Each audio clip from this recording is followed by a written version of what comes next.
Oy guys, birthday ba ni Trisha bukas? Hala guys, hindi. Hala, hindi talaga. Pabebe nito. Hoy, kalat sa Facebook. Ay, talaga ba, Borloloy? KJ nito. Ayan nga, birthday ko nga bukas. Pwede kayong pumunta. Kaso medyo kakaiba nga lang yung handa kasi nga probinsya nga, 'di ba? Sa akin okay lang. Basta merong ginataang palaka, yung ano, yung kabakab. Hala, gusto ko rin yung itry. Sabi na nila lasang chicken. What? Ginataang palaka? Like L? Kinakain ba yun? Saka hindi pa ako nakatry nun, yuck. Ang arte. Ay, pero okay lang. Meron namang ibang handa. Merong spaghetti, chicken, saka pansit. Excuse me, meron bang cake? Because if you don't have, I will not go. Ay, ang arte-arte mo, manahimik ka dyan. Torjang naman ang name mo. Correction, it's Tojeng. Saka, I'm just saying the truth na hindi niya afford ang cake. Hoy, ang kapal ang mukha mo, invited ka? Hindi ka invited, no? Borloloy, just shut the fuck up.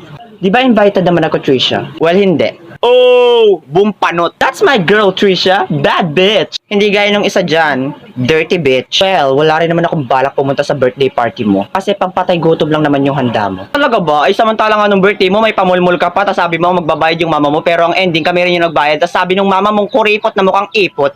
Yun daw ay pa-birthday na lang sa'yo. Ay, grabe, naaalala ko yun. Ang galing ng modus nyo mag-ina. Tapos ikaw pa yung nakaubos ng lechon nun eh. Oo nga, tapos makapagpatay gutom ka dyan. Eh, samantalang ako naman yung pinakamalaki nagbayad dun. O, diba, hindi ka na nahiya. Pasabi-sabi ka pang wala kaming pera. Eh, samantalang mas mahirap ka pa sa ipis. Ang nickname mo nga ay Turjang. Pala mukha nyo para pagkaisahan ako.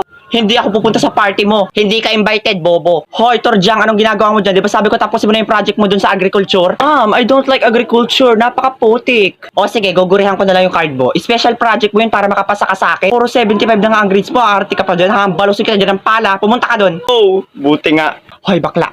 Bobo ka na nga. Ang arte mo pa. Deserve.